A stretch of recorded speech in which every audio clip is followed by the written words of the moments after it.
की, सच्चिदानंद भगवान की। राधे राधे भक्तों। सुखदेव जी कहते हैं, हे राजा, भगवान श्री कृष्ण और उनके बड़े भाई बलराम जी विद्या अध्ययन के लिए उज्जैन में अपने संदीपनी आश्रम जा रहे थे। रथ पर बैठकर जब वो जा रहे थे तो रास्ते में उनको एक ब्राह्मण देखा। उस ब्राह्मण के पैर पर एक कांटा लगा हुआ था और वह कांटा नीचे से पैर के बिल्कुल ऊपर आ गया। कृष्ण उनको देख रहे थे। वो ब्राह्मण बार बार उस कांटे को निकालने का प्रयत्न कर रहे थे पर नहीं निकल रहा था। तुरंत कृष्ण रथ से नीचे उतरे और अपने दांतों से उस कांटे को पकड़कर बाहर निकाल दिया। कृष्ण ने पूछा कि आप कौन हैं? हे ब्राह्मण, आप कौन हैं और कहां जा रहे हैं? तो उस ब्राह्मण ने कहा, मेरा नाम सुदामा है, मैं पोरबंदर से आया हूं और विद्या अध्ययन के लिए उज्जैन संदीपनी आश्रम जा रहा हूं। ऐसा सुना तो कृष्ण आनंदित हो गए और कहने लगे कि मैं भी वहीं जा रहा हूं जहां आप जा रहे हो। चलो हमारे रथ पर बैठ जाओ, हम सब एक साथ अपने गुरु के पास में विद्या अध्ययन के लिए जाएंगे। बोली बांके बिहारी लाल की। तीनों ही संदीपनी आश्रम में जब गए, उस दिन से भगवान कृष्ण सुदामा के परम सखा बन गए। एक दिन की बात है, कुछ विचित्र सुदामा के साथ में होने के कारण सुदामा को कहा कि तुम जंगल में लकड़ी काटने के लिए जाओ। कृष्ण ने जब देखा तो सुदामा अकेले जाएंगे तो वह भी उनके साथ में जाने के लिए तैयार हुआ। गुरु मैया ने कहा कि खाने के लिए कुछ नहीं है, तुम लकड़ी लेकर आओगे, लकड़ी जलेगी, चूल्हा जलेगा, तब भोजन पकेगा। लेकिन तुम जंगल जाओगे, आने में बड़ी देर हो जाएगी, इसलिए केवल चने पड़े हैं, उस चने की पोटली को तुम साथ में लेके जाओ, कहीं भूख लग जाए तो तुम खा लेना। अब चने की पोटली ने गुरु मैया को ऊपर रख दी और सुदामा और कृष्ण जंगल में जाने के लिए तैयार हो रहे थे। तभी दुर्वासा ऋषि वहां पर पधारे। सुखदेव जी कहते हैं कि दुर्वासा ऋषि तो क्रोध के लिए जाने जाते हैं। बात बात पर क्रोध करना और बात बात पर क्रोध में आकर श्राप देना उनका स्वभाव है। यदि कोई वो बात कह दे, कोई आज्ञा कह दे और उस आज्ञा का कोई अवहेलना करे, उस बात को कोई न माने, तो क्रोध में आकर वो श्राप दे देते हैं। दुर्वासा ऋषि गुरई मैया के पास में आकर कहने लगे कि मैया भूख लगी है, भोजन हो तो भोजन दो, मुझे भोजन की इच्छा है। गुरु मैया ने कहा कि अभी खाने के लिए कुछ नहीं है, ये सुदामा और कृष्ण जंगल जाएंगे, लकड़ी लेकर आएंगे, भोजन पकेगा तब मैं आपको खिलाऊंगी। तभी दुर्वासा ऋषि की नजर उस पोटली पर पड़ी। दुर्वासा ऋषि ने कहा कि मैया ये क्या है? मैया ने कहा ये चने की पोटली है, पर ये जो दोनों जा रहे हैं जंगल में, उनके लिए मैंने रखी हुई है। वो मेरे दोनों बच्चे हैं, जब देर हो जाएगी तो भूख लग जाएगी रास्ते में, उसके लिए मैंने इसके लिए रखे। इसके अलावा खाने के लिए कुछ भी नहीं। दुर्वासा ऋषि ने कहा मैं भी तो आपके पुत्र के समान हूं, आप मेरी गुरु मैया हैं, आप मुझे इस पोटली के लिए मना कर रहे हो, क्या मैं भी आपका बच्चे के समान नहीं हूं? ये मुझे दे दो, मुझे भूख लगी है। गुरु मैया ने कहा कि नहीं, मैंने इनके लिए तय कर रखा है, ये चने की पोटली केवल इसके लिए ही है, मैं आपको नहीं दे सकता। दुर्वासा ऋषि ने कुछ कहा और उसकी बात को नहीं माना, तुरंत क्रोध में आ गए और कहने लगे, गुरु मैया, मैं श्राप देता हूं, ये मेरे सामने भोजन होकर भी तुम मुझे भोजन नहीं दे रही हो। मैं श्राप देता हूं कि जो इस भोजन को खाएगा जीवन भर दरिद्र रहेगा। ऐसा श्राप गुरु मैया को जब दे ही रहे थे, सुदामा वहां से उनके पास में उन्होंने सुन लिया ये बात। जब सुदामा ने ये बात सुनी तो बड़े दुखी, मन ही मन विचार करने लगे, ये दुर्वासा ऋषि का श्राप कभी खाली नहीं जाता। अरे मैं तो जीवन भर दुखी हूं, मैं जीवन भर दरिद्र में रहा। इस चने की पोटली के अंदर आधे चने मेरे और आधे कृष्ण के। यदि मैंने खाया तो मैं तो दरिद्र ही हूं, मुझे तो दरिद्र में रहने की मुझे तो आदत पड़ी हुई। परंतु मेरा मित्र कृष्ण यदि इसको खा लिया और दरिद्र बन गया तो वह जीवित न रह पाए। वह जीवन भर एक राजकुमार की तरह पला बढ़ा है, राजा की तरह भी रह रहा है, महलों में रह रहा है, सुख सुविधाओं का भोग कर रहा है। वो दरिद्र जीवन व्यतीत नहीं कर पाएगा। ऐसा मन के अंदर सोचा और उस चने की पोटली को लेकर कृष्ण और सुदामा जंगल की ओर चले गए। जंगल में लकड़ी काटकर जैसे ही आ रहे थे कि भयंकर बारिश प्रारंभ हो गई। इतनी मूसलाधार हुई कि वो उसको सहन नहीं कर पाए और दोनों ने कहा कि हम जब तक बरसात रहेगी हम जा नहीं सकते, इसलिए पेड़ पर चढ़ जाएं। अब दोनों ही अलग अलग पेड़ के ऊपर चढ़ गए। अब जैसे ही पेड़ के ऊपर चढ़े, सुदामा को तो बड़ी जोर से भूख लग गई। सुदामा ने पहले सोचा कि ये चने की पोटली में आधे मेरे हिस्से के हैं, मुझे भूख लगी है, मैं खा लेता हूं, फिर बाद में इनको दे दूंगा। ऐसा मन के अंदर विचार किया और आधे चने की जो अपने हिस्से के चने थे वो खा लिए। लेकिन जैसे ही आधे खाए तो पेट की जो भूख की जो आग है वो मिटी नहीं और ज्यादा उग्र हो गई। तब सुदामा ने सोचा, अब ये अच्छा अवसर है, मैं कृष्ण के हिस्से के जो चने हैं वो मैं खा लूंगा, मैं जीवन भर दरिद्र रह लूंगा। ऐसा सोचकर वो कृष्ण के हिस्से के जो कृष्ण के भाग के जो चने थे वो भी सुदामा जी ने खा लिए।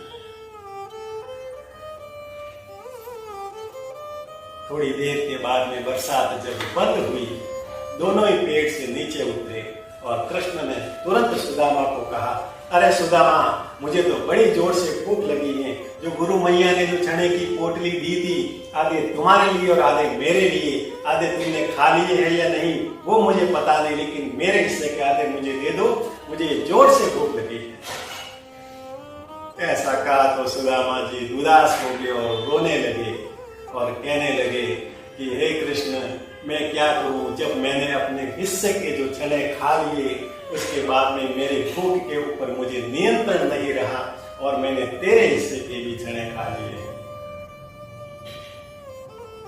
कृष्ण ने सुदामा को किसी भी प्रकार की कोई शिकायत नहीं की और कहने लगे, ये बात केवल तुम और हम जानते हैं, आश्रम में किसी को भी मत बताना। गुरु मैया को और गुरु को भी इस बात की खबर नहीं होनी चाहिए कि तुमने मेरे हिस्से का भोजन तुमने खाया। ऐसा कह के वो आश्रम की ओर रवाना हो गए।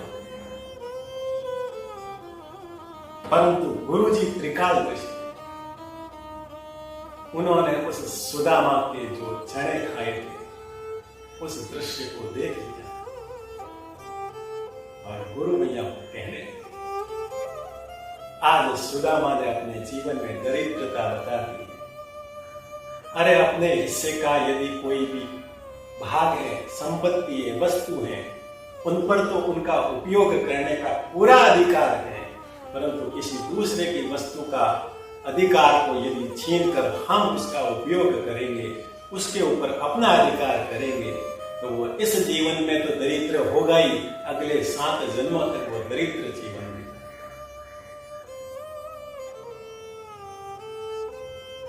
गुरु जी की बात सच हुई।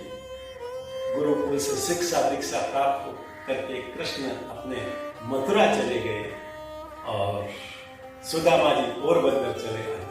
समय के साथ उनका एक सुशीला नाम की कन्या से विवाह हुआ, 4 संतानें हुई।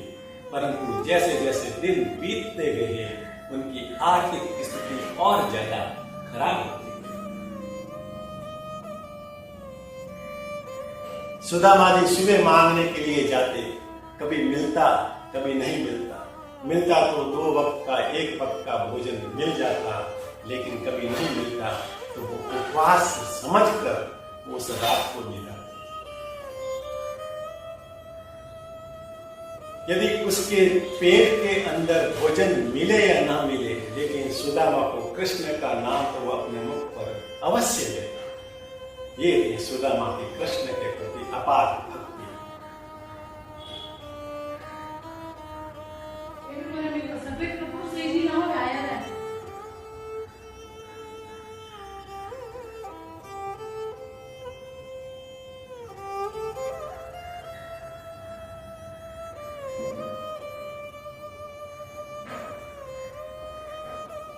जब उनकी आर्थिक स्थिति ऐसी दयनीय हो गई कि उनके घर पर खाने के लिए कुछ नहीं, तब उनकी पत्नी सुशीला ने एक बार कहा,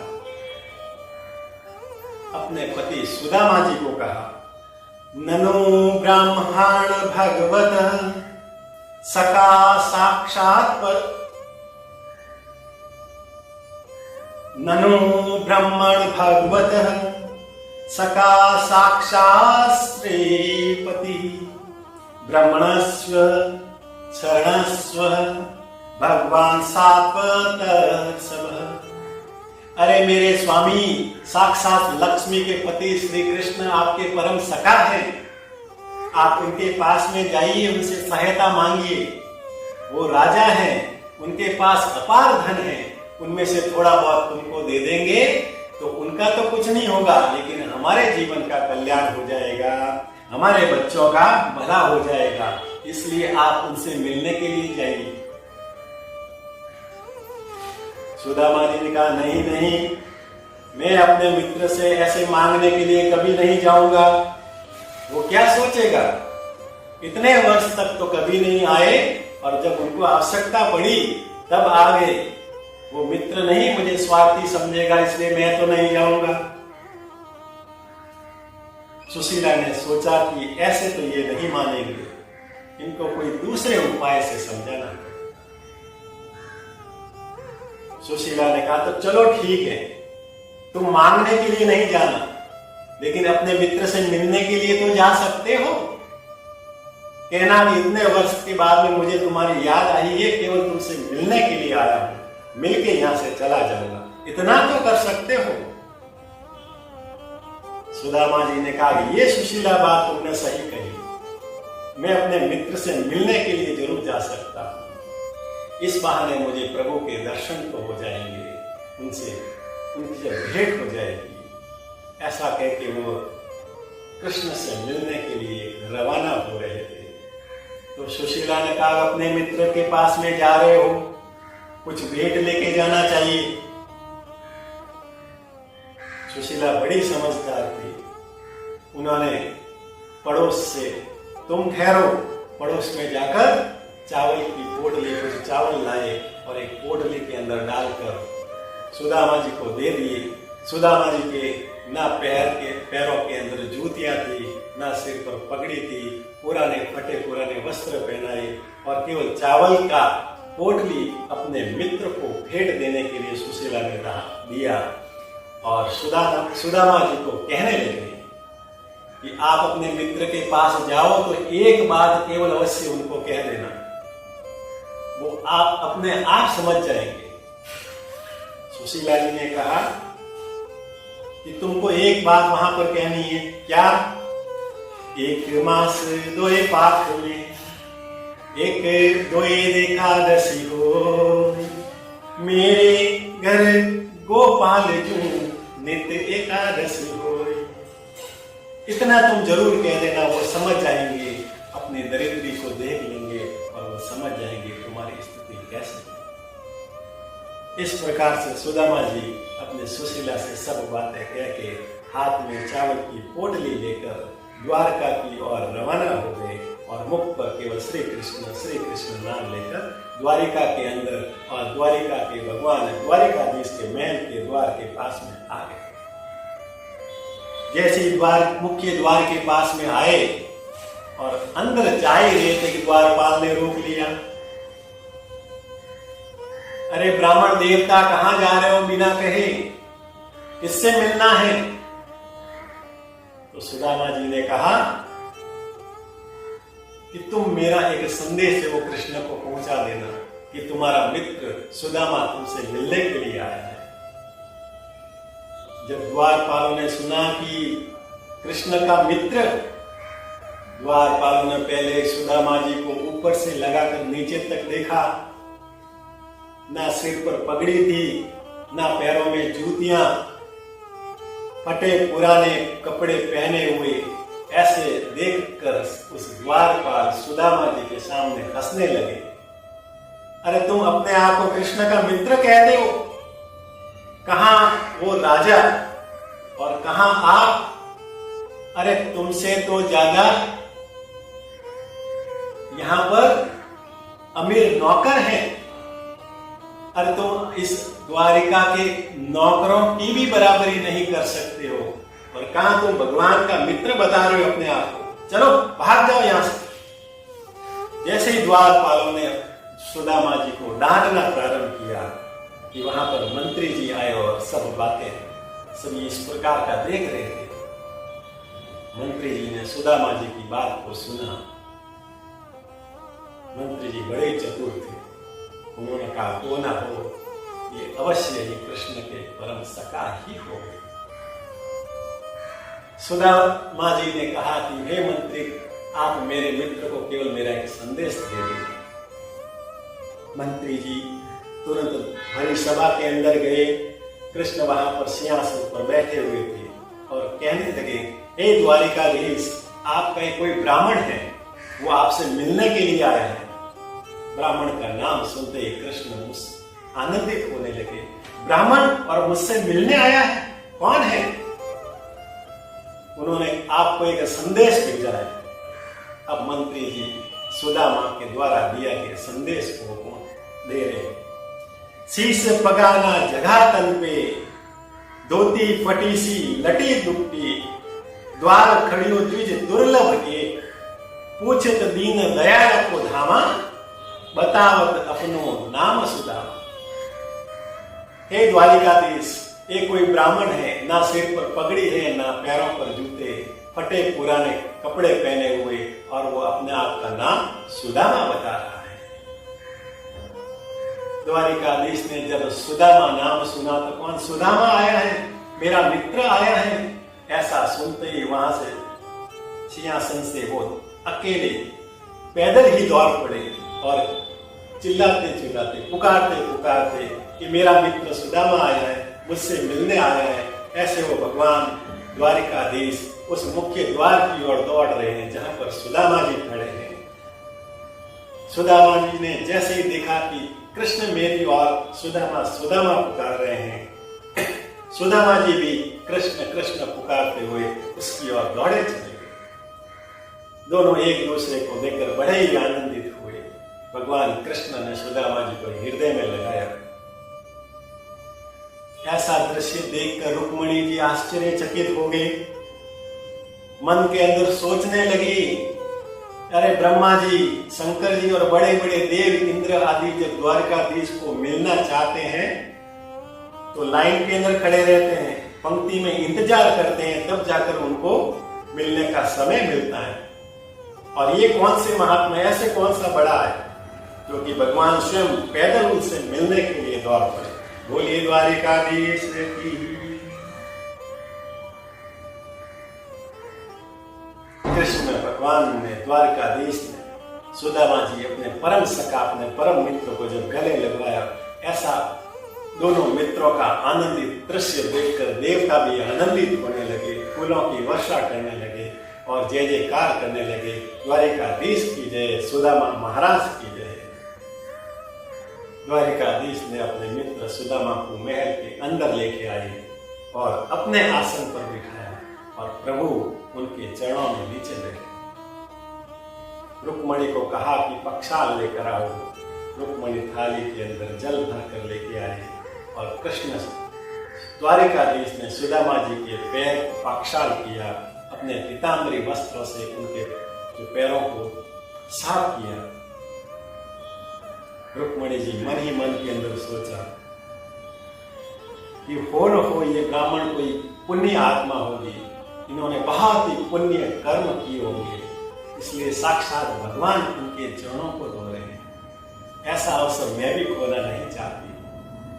ऐसा कहते हुए रुक्मणी जी ने भी सुदामा जी के चरणों का पाक्षाल किया, उनके चरणों को धोया और अपने साड़ी की पल्लू से उनके चरणों को साफ किया। ऐसा दृश्य देखकर वहां पर जितने भी दरबारी खड़े थे, मंत्री खड़े थे, वो सब आश्चर्य मन पड़े।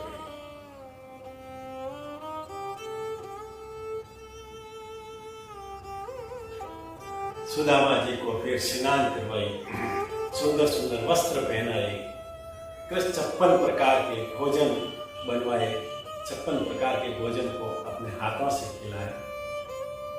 भगवान कृष्ण ने अपनी जितनी भी 16,108 रानियां थी उन सबको बुलाया, सबका परिचय करवाया और कृष्ण ने कहा, सुदामा मित्र, आपने विवाह वगैरह किया है कि अभी तक ब्राह्मण अविवाहित हो, ब्रह्मचारी हो?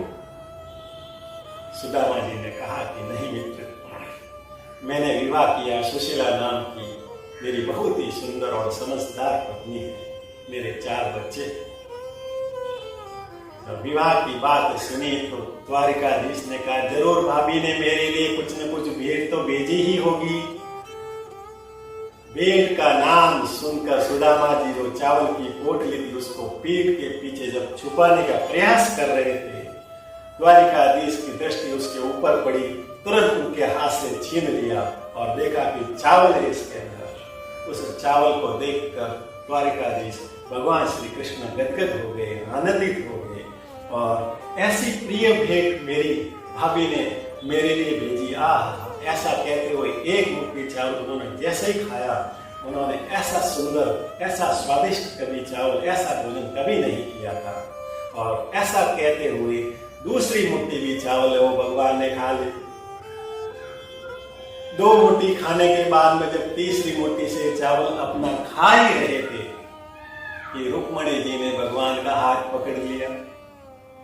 मन ही मन के अंदर भगवान को कहने लगी कि पहले चावल की मुट्ठी में सुदामा जी को पहला लोक दे दिया, दूसरे मुट्ठी की चावल से दूसरा लोक दे दिया, तीसरी मुट्ठी से 3 लोक आप दे दोगे तो हम आपके 16,108 रानियां हैं, वो कहाँ रहेगी? उनके लिए तो कुछ भी थोड़ा बहुत रखो। बोलिए द्वारिकाधीश की। रुक्मिणी जी की बात को भगवान समझ गए और तीसरी मुट्ठी को पुनः पोटली के अंदर डाल दिया। रुक्मिणी जी अब सुदामा जी के सामने कहने लगे, मेरे स्वामी, आप अपने परम मित्र की लाई हुई भेंट का आनंद अकेले ही लेना चाहते हो? आपके 16,108 रानियां हैं, उनको भी तो इसकी भेंट का खाने का अवसर मिलना चाहिए।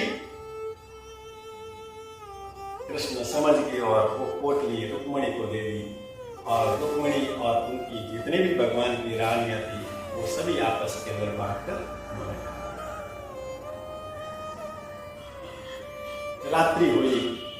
सुदामा जी को रात्रि को कक्ष के अंदर विश्राम के लिए उनकी व्यवस्था की।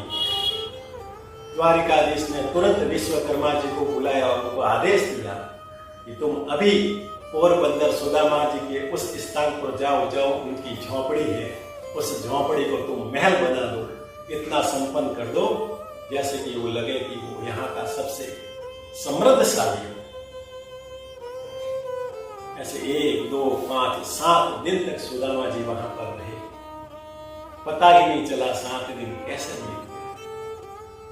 7 दिन बीत जाने के बाद सुदामा जी ने द्वारिकाधीश को कहा कि अब मुझे अपने घर जाना चाहिए, मेरे पत्नी मेरे बच्चे वहां पर अकेले। कृष्ण ने बहुत रोका, लेकिन सुदामा जी माने नहीं। भगवान द्वारिकाधीश ने सुदामा जी को फिर वहां से अपने घर के लिए विदाई दी। लेकिन जब विदाई दी तो वहां पर उन्होंने कुछ भी नहीं दिया भेंट स्वरूप। सुदामा जी भी जिस अवस्था के अंदर आए थे उसी अवस्था के अंदर फटे पुराने वस्त्र पहनकर अपने घर की बात। सुदामा जी रास्ते में जा रहे थे और मन के अंदर विचार करते करते जा रहे थे कि 7 दिन कैसे बीते, आनंद आ गया। हालांकि मेरे मित्र ने मुझे कुछ दिया नहीं, कुछ भी भेंट नहीं दी, लेकिन मैंने अपने प्रभु का जो दर्शन किया है उसके आगे उनकी दी हुई कितनी भी भेंट वो सब कम है। उन भेंट का कोई मूल्य नहीं जो मुझे देंगे। मुझे तो अपने प्रभु के जो दर्शन मिल गए, उनसे बड़ी भेंट तो मुझे चाहिए। ऐसा सोचते सोचते पोरबंदर आ गए और उस जगह पर आगे जहां उनकी झोपड़ी थी। जब वहां पर देखा तो झोपड़ी नहीं, अब तो 7 मंजिल का महल बना हुआ था।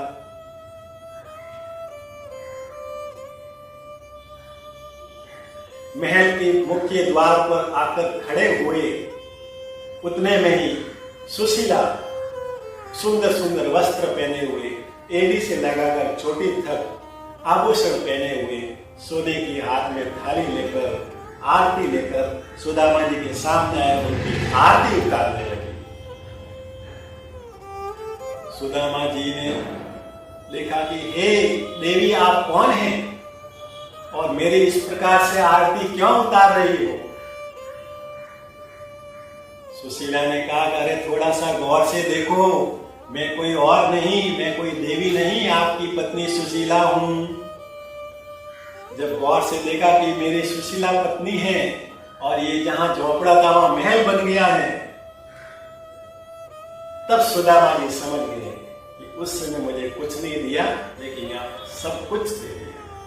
वो है मेरे भगवान की, मेरे मित्र की, मेरे गोविंद की ऐसी महिमा देखकर भगवान को साक्षात प्रणाम किया।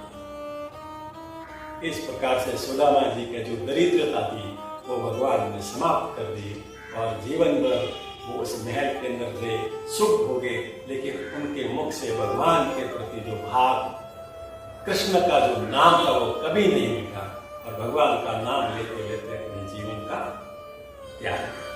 बोलिए बांके बिहारी लाल की, भागवत भगवान की।